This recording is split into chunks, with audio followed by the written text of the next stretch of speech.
This is the Fifth Estate Winning Headlines, your media police post. In this segment, we summarize some of the headlines that you might have missed this morning, and we take a look at the political pieces we call cartoons in this country. Today is the 2nd of September 2020, and I am DM. And I'm Tom. And I am JM. Let's get to the headlines of the day. In the Daily Nation, 11,000 jobs lined up for teachers. In the Standard, sealing the fate of Obado. Yeah. And in the Star, tenders. How state agencies defied Uhuru. Let's begin with the Standard. Ili iwe funzo kwa magavana wengine wa chama cha ODM.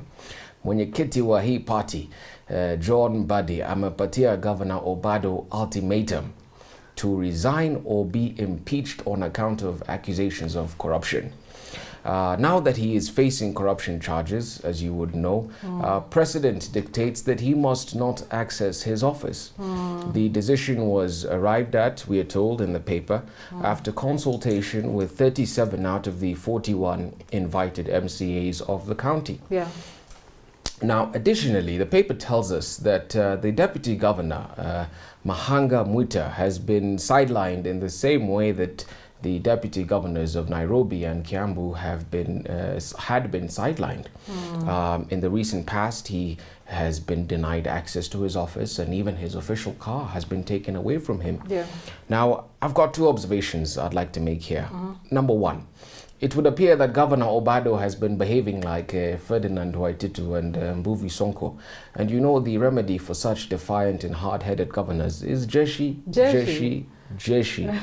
That is the only language they seem to understand. And to paraphrase Aden Duale, what ODM is telling Obado is, he serikali siya mama yako bana. He cannot set aside the constitutional principles of good governance and alienate the DG as though Migori County is his personal property. Yeah. And that's what ODM is saying. Yeah. So maybe what Migori ought to do, maybe what they need is Jemedari. Here in Nairobi, Jemedari Badi in 100 days has solved problems that we have been petitioning our governments to resolve since when Daniel Toroitich Arap Moi was president of this republic. What was not accomplished in the days of Moi? What was not accomplished in the years of Kibaki? What was not accomplished in the era of Kidero? What was not accomplished in the days of Sonko? Jemedari Badi has managed to do in 100 days. That is the testimony of many Nairobians. So we, Nairobi residents, have experienced what we call democratic fatigue syndrome. And that is why we are very happy with Jemedari.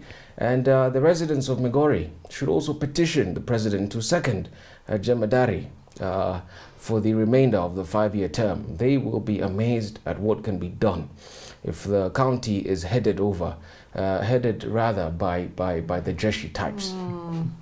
We have one of the most disciplined and professional militaries in the world, and that can be done. Number two, lastly, the swift and decisive action of ODM on this matter is commendable. It is a very smart move on their part. As a party, they are looking very stately.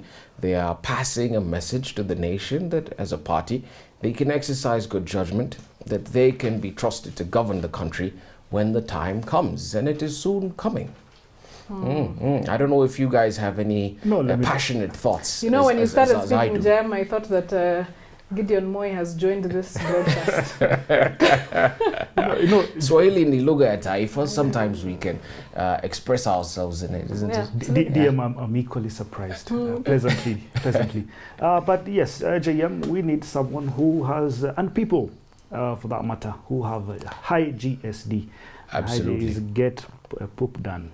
And you know why? If we had the current governor continuing to run Nairobi, can you imagine the kind of mess we'll be in? And that's the exact same disease we are seeing in other counties. Yeah. But maybe as well, maybe it is time we start rethinking of our devolution model. We probably do not need 47 counties for absolutely what? No. We absolutely don't need them. If we scale down, we will not be fighting over 316 billion shillings. That will, in the end, will sort of end up in people's pockets. There I disagree. I think we need the counties, and I think where the structural problem lies is in how these counties are governed. Absolutely. Because all the problems that we are seeing right now, there's a spectrum of governors that exists, starting from the Kivuta Kibwana, what you would call the good governors, all the way to the buffoonery of Sonko.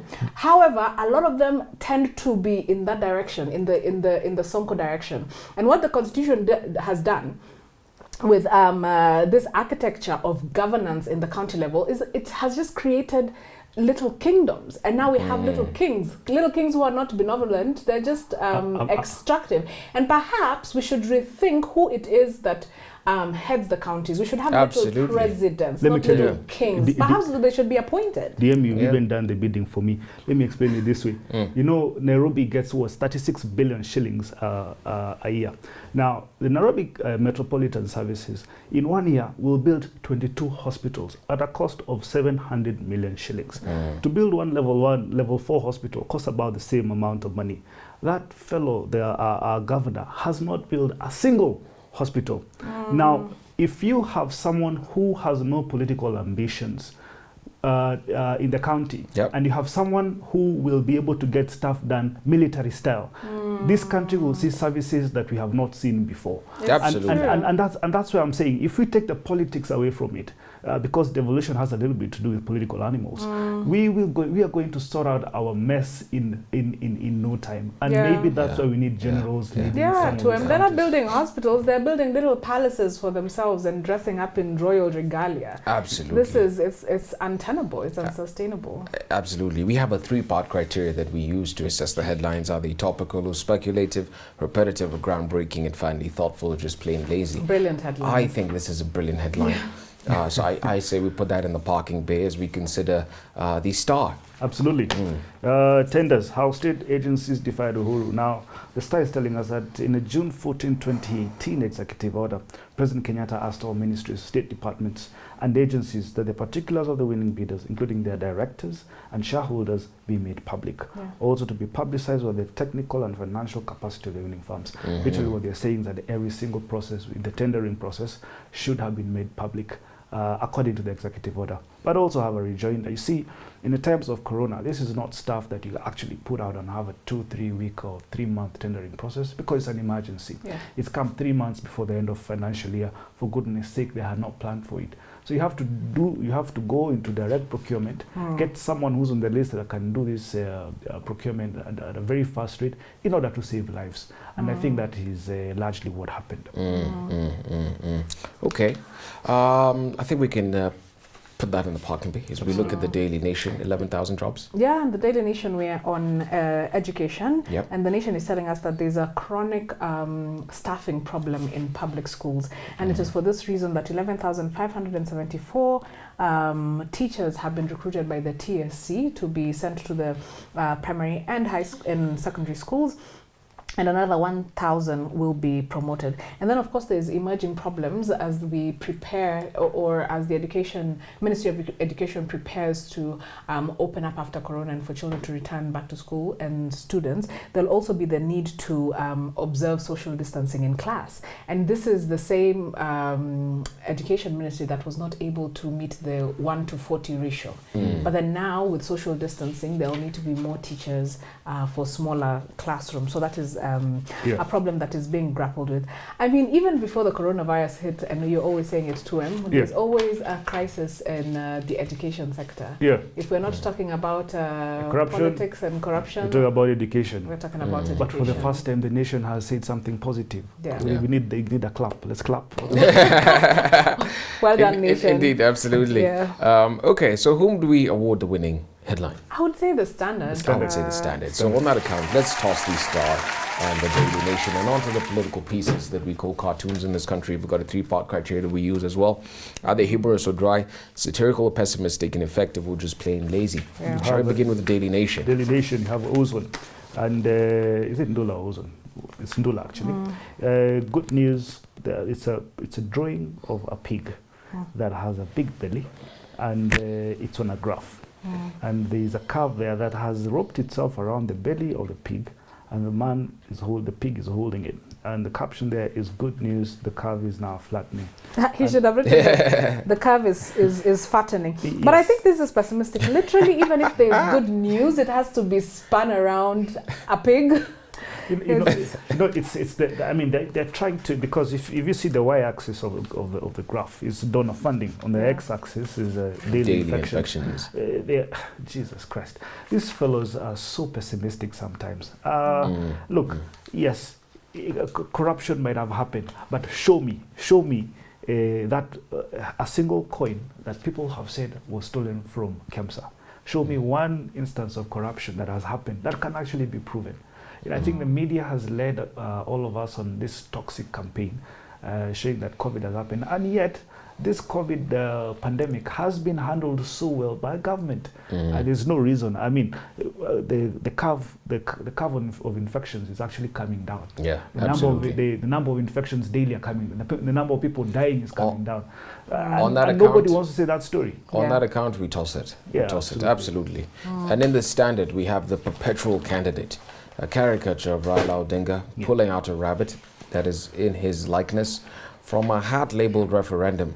The Raila rabbit is holding a flag that reads Raila Tosha 2022, implying that he is using the referendum as a magic trick of sorts to ascend him to power in 2022. A very humorous one.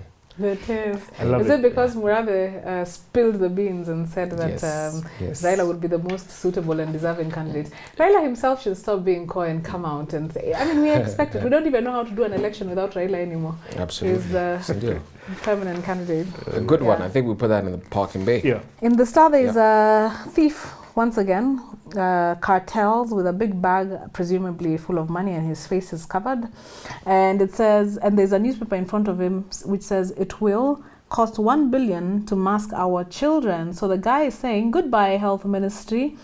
Goodbye, Health Ministry of Education. See you soon. So suggesting that now the new area of extraction is in education because there's some more corona things to be purchased there. I think another pessimistic one. Let's just move on from it. Absolutely. So I think that one we just threw very far. Raila, very the far. Permanent candidate, takes the day. Takes the day. That is our winning cartoon indeed. So, yes. And now, on to our final thought. But before we get there, please don't forget to subscribe to our YouTube channel.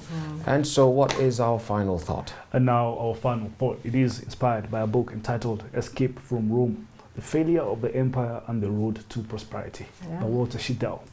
Indeed it is. But this week we've also been looking at sayings or cliches alongside the books that we've been reading. On Monday we were talking about robbing Peter to pay Paul. Yesterday it was diamonds are forever, and today all roads lead to Rome. So this book by Walter Schneidel is talking about particularly the fall of the Roman Empire, which is documented as one of the biggest disasters in history. However, in this book, the author argues that Rome's dramatic collapse was actually a good thing because it paved the way for an economic renaissance, if I can call it that, in Europe, and that it is the best thing that ever happened in Europe. So he answers questions like, why did the Roman Empire appear? Why did nothing like it ever appear again after its collapse? And why did Europe come to dominate the world? So that is a big question that he answers in the book. So the book begins with how the Roman Empire was built, and you guessed it, it was not built in a day. And he looks at two things. First, the core, or the center of the empire. This is the metropole, or Rome itself. And he looks at its capability to expand. Why did it have that capability to expand? And then he looks at the periphery, and these are other places near Rome and even further out that were then incorporated into the Roman Empire. And he asks the question, what made them either so susceptible to being dominated or to succumb to Roman power? Or why was Roman power so great that it was able to suck in all those other spaces and incorporate it into the Roman Empire? So one thing that he points out is that the Romans used co-option and mobilization. Now in the course of the 4th century BC, Rome would obviously, as we know, subordinate other communities, but they would do two things. They would either retain the local leadership of that place, and then those places become metropoles that just pay homage to, not metropoles, but municipalities that pay homage to Rome. Or others would become allies, but forceful allies that would be bound by bilateral treaties. And what would happen is that all the involved parties, whether they were municipalities or allies, would pay taxes to Rome, of course, give unto Caesar, as we know from the Bible. But then also they would, and more importantly, they would contribute military manpower. So as Rome was, as the Roman Empire was expanding, it was also accumulating armies into its own. And in addition to that, the taxes that were paid by Roman citizens went into military operations. And talking of Roman citizens, unlike the Greek city-states at that time, anybody could become a Roman citizen, especially people who were previously enemies and were incorporated into the empire became citizens rather. And perhaps that's just one of the few, or some of the few explanations that showed how the Roman Empire was able to do this, can we call it a colonial project? It was colonialism, wasn't it? It was. I mean, it was colonial, it was imperialistic. However you would like to call it. See, the chapter I liked was the Schumpeter in Rome, the war machine grinds on. Central thesis of this is, was the war machine fed by the imperialistic appetite of European powers, or was it by libido dominandi? Or rather, why Rome was so obsessed with war? And libido dominandi here for Kenyans is, how do you define it? The perpetual thirst for power, yes, to dominate the urge others. to dominate others. The urge to dominate others. Absolutely. So he says, back in 1919, Austrian economist, a man called Joseph Schumpeter, sought to identify traits that turned European society into a war machine. And how does he describe a war machine? It's an arrangement in which war was the only means for the prevailing form of political and social organization to find an outlet and maintain its domestic position. Now, even when rational reasons for war making were not there, war became the normal condition.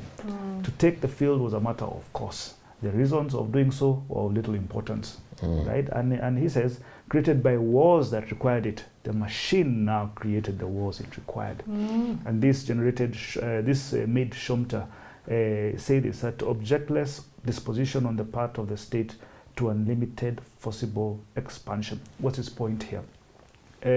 He says that the Marxist theories, what Marx normally says, that big business is guilty for Europe's aggressive imperialist ambitions, is actually wrong. He disagrees with this position.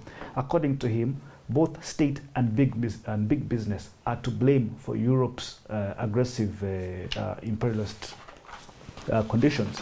Now, he says that he blames the unholy alliance between all military ruling classes and big business, especially in the heavy industry, going to war.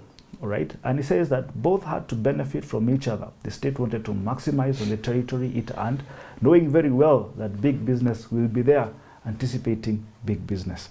Now, Nathan, in the Napoleonic Wars of 1803 to 1815, both France and England were funded by the Rothschilds, if you did not know that. Napoleon was funded by a guy called Jacob Rothschild. Duke Wellington of England was funded by Nathan Rothschild.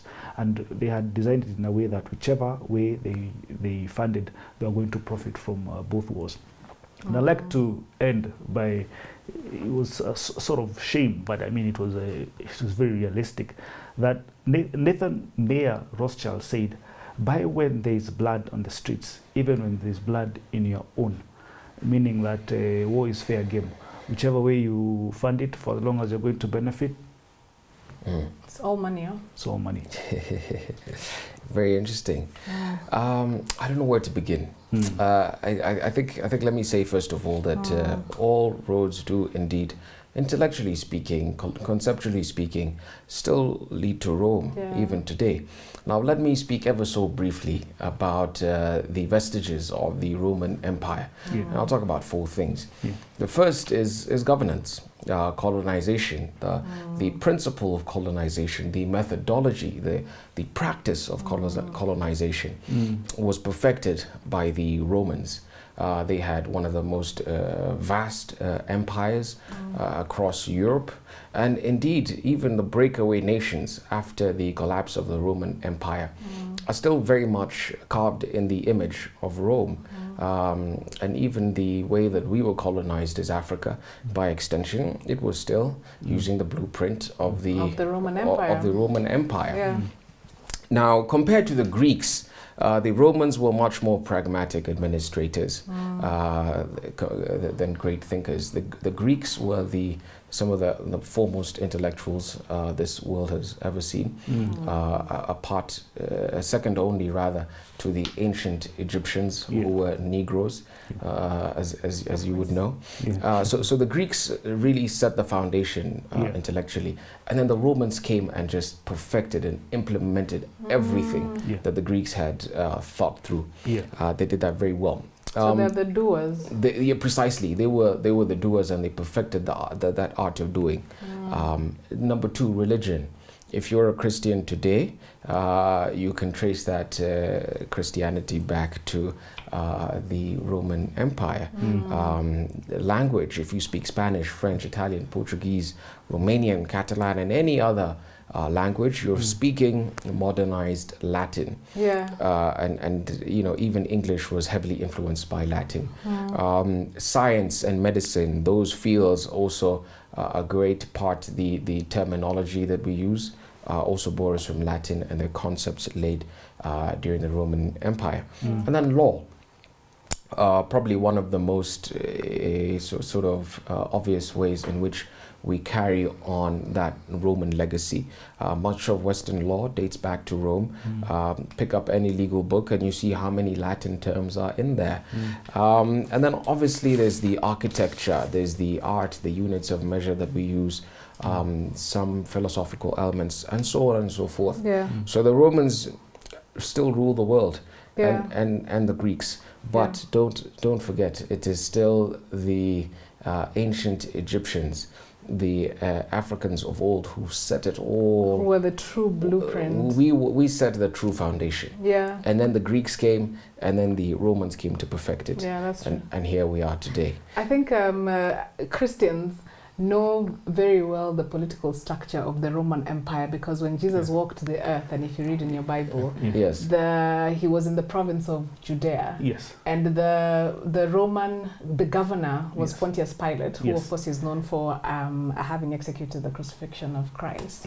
But then at that time, I'm not sure if Tiberius was the empire or if it was Caesar. Perhaps it was Caesar. Is it Jesus who says, give Caesar unto Caesar what is due to Caesar? That's right. It's pervasive everywhere. It is. Roman Empire. Absolutely. And this is perhaps why then all roads still lead to Rome, even today. So on a day when we had a winning headline from the Standard and a winning cartoon also from the Standard, I will leave you with a quote from the American music composer who's still alive, born in 1923.